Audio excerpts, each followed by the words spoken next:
The views of Venom Fang X do not necessarily reflect the views of Epic Movie Voice Guy. Looks like Venom Fang X's parents paid Epic Movie Voice Guy to be in one of his videos. I hope he got paid a fucking mint in exchange for doing this inane shit. Subscribe now.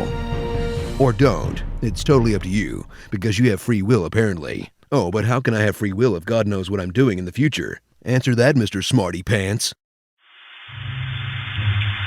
As we all know, epistemology is very different from ontology.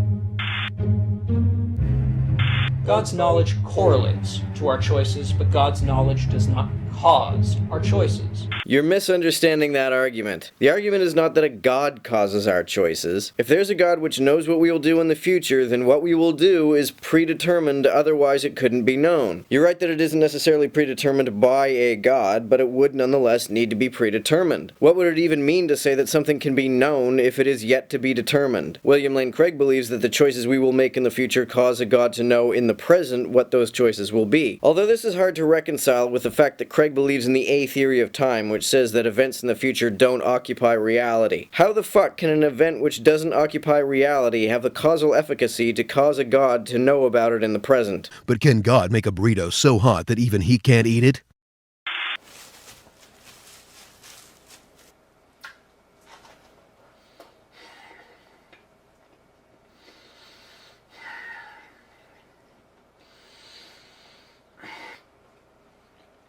Let me chew on that for a moment.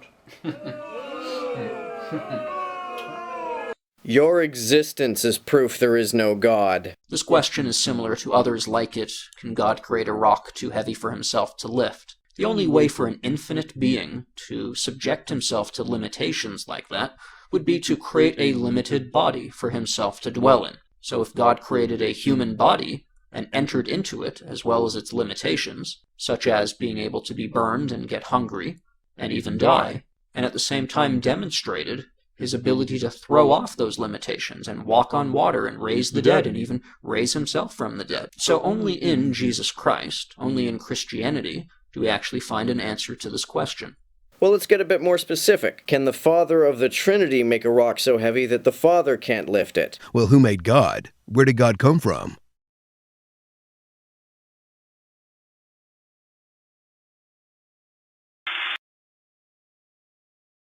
Oh, that makes sense.